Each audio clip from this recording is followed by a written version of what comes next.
Bienvenue sur Africa 24. Notre invité du jour est Monsieur Régis Fassia. Il est le PDG de Top Chrono, une plateforme internationale de distribution de courrier. Il est également le vice-président du patronat béninois. Bienvenue et merci d'avoir accepté notre invitation, Monsieur Fassia. Merci. Monsieur Fassia, dites-nous, Top Chrono spécialisé dans la distribution de courrier depuis 20 ans. Avec toutes ces années d'expérience, pouvez-vous nous dire un petit peu le parcours de la vitalité de cette entreprise? Alors c'est vrai qu'a priori on pourrait penser que 20 ans c'est beaucoup, mais 20 ans c'est beaucoup de vitalité, c'est beaucoup d'énergie, c'est beaucoup de dynamisme.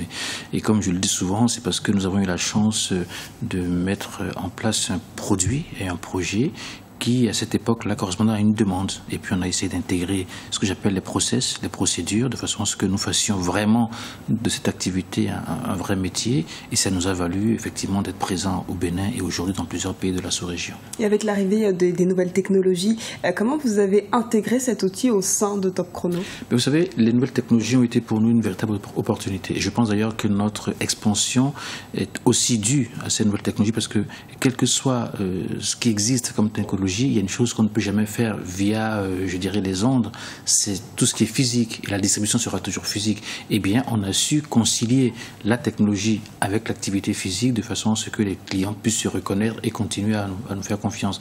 Et c'est vrai qu'aujourd'hui, dans notre métier, lorsque vous expédiez un pli et que par un SMS, vous avez ce qu'on appelle la preuve de livraison, ou que par un système de tracking, vous pouvez suivre de façon en temps réel, je dirais, l'expédition de votre pli, c'est autant d'atouts qu'on a su développer, qu'on a su capitaliser pour faire en sorte que nous puissions répondre, je dirais, aux besoins du moment de notre clientèle.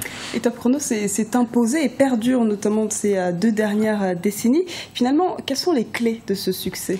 Vous savez, je n'aurais pas la prétention de parler de clés, mais je pense qu'il y a tout un ensemble de choses qui ont concouru à ce succès. La première chose, c'est la vision. C'est extrêmement important. Je parle souvent de vision.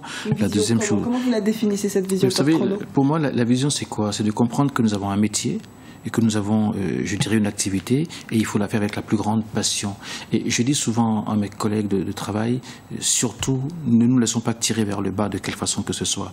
Dès lors qu'il y a cette vision et que vous avez des hommes et des femmes capables de vous aider à porter cette vision, eh bien, vous avancez. Et aussi, il y a une chose, c'est l'environnement dans lequel vous travaillez. Si l'environnement est sécurisé, si l'environnement est stable et qu'il n'y a pas, je dirais, des difficultés politiques ou sociales, eh bien, c'est aussi des porteurs de progrès. Et par rapport à tout cela, eh bien, Top Chrono, en 20 ans, a su bénéficier de tout ça de façon à ce qu'aujourd'hui, nous puissions, vous et moi, parler de 20 ans d'existence. Et peut-être les 20 prochaines années, on ne sait jamais. Quelles sont la vision, justement, quelle serait? Je ne sais pas si dans 20 ans, je serai en train de m'occuper de Top. Moi, je ne l'espère pas dans tous les cas, parce que je pense qu'à un moment donné, il faut toujours se retirer. Mais tout ce que je souhaite, c'est que dans 20 ans, nous puissions réaliser notre rêve. C'est quoi le rêve? Le rêve, c'est de faire en sorte que Top Chrono soit une véritable entreprise, une plateforme africaine qui répond, je dirais, à la demande de la clientèle. Vous imaginez aujourd'hui, lorsque vous me remettez un pli pour les États-Unis, pour Hong Kong ou bien pour Paris, en 24-48 heures, je l'expédie.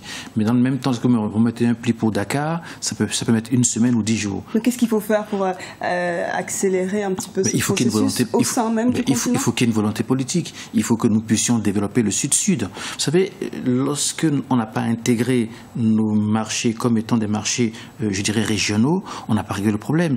Lorsque le Béninois s'implante au Bénin, le Sénégalais travaille au Sénégal et que le Mali reste uniquement au Mali, on n'a pas réglé le problème. Il faut qu'on fasse en sorte que, dans les communautés autour desquelles nous sommes, nous puissions faire en sorte qu'une entreprise béninoise puisse opérer à Dakar, à Ouagadougou, dans n'importe quel pays. Est-ce que selon vous, les acteurs politiques sont conscients de cette nécessité? Les acteurs politiques aujourd'hui, j'ai l'impression, se focalisent sur les données macroéconomiques. Il faut que les acteurs comprennent que nos pays sont trop petits pour nous développer en termes d'entrepreneuriat. Il faut que le politique comprenne que la meilleure façon pour nous aujourd'hui de nous étendre, d'être ce qu'on appelle des champions d'entreprise dans telle ou telle activité économique, passe par leur implication et leur intervention. Ce n'est pas en restant confiné dans nos petits pays qu'on va réussir à nous étendre. Aujourd'hui, il faut que la sous-région dispose de tous les champions dans tel ou tel secteur d'activité. Et Top Chrono a envie d'être le champion africain de la logistique. Et vous, M. Fassia, vous êtes également le vice-président du patronat béninois.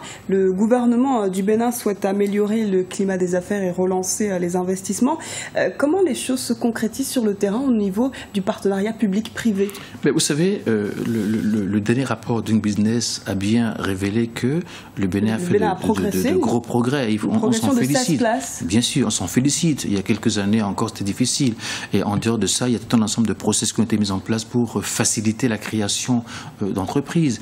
Et vous savez, il y a quelques années au Bénin, il était extrêmement difficile de parler de tribunal de commerce. Avec le financement de la Banque mondiale, on est en train de mettre en place un tribunal de commerce de façon à ce que l'investissement au Bénin soit sécurisé. Vous savez, l'investissement, c'est comme lorsqu'un oiseau se pose sur un arbre. Lorsqu'on se pose sur un arbre et que l'arbre tangue, il ne se pose pas. Il a besoin d'être sur un arbre sécurisé. C'est la même chose pour l'investissement. Et aujourd'hui, le sentiment que nous avons, c'est que les pouvoirs publics sont en train de mettre en place tout un ensemble de mécanismes pour sécuriser l'investissement. Dans tous les cas, au patronat, on se bat pour que les pouvoirs publics fassent en sorte que tout investissement qui est fait dans notre pays soit un investissement sécurisé.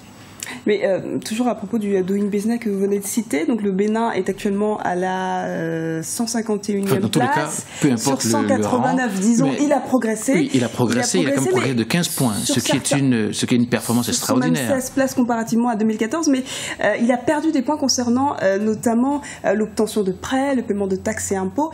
Comment finalement inverser cette tendance pour ces différents points? Et c'est là le rôle du patronat, c'est de faire pour que nous puissions continuer à rester le porte-parole des entrepreneurs auprès des pouvoirs publics pour que les mécanismes fiscaux qui nous permettront de nous implanter soient développés. C'est vrai qu'effectivement, il faut qu'il y ait un élargissement de l'assiette fiscale. C'est vrai qu'il faut contenir le secteur informel. C'est vrai qu'il faut mettre en place tout un ensemble de mécanismes qui permettraient justement à ce que les banques puissent se sentir en sécurité pour financer le secteur privé. Parce que les banques ne financent pas pourquoi ? Parce qu'elles ne se sentent pas toujours en sécurité par rapport au contentieux judiciaire. Donc il faut mettre en place tout cet ensemble-là, mais ça, on ne peut le faire que lorsqu'il y a la volonté politique. Merci beaucoup d'avoir répondu à nos questions, M. Fassia. Je vous rappelle que vous êtes le PDG de Top Chrono, une plateforme internationale de distribution de courrier. Vous êtes également le vice-président du patronat béninois. C'est moi qui vous remercie. C'était l'invité du jour. Merci de nous avoir suivis. Restez sur Africa 24, l'information continue.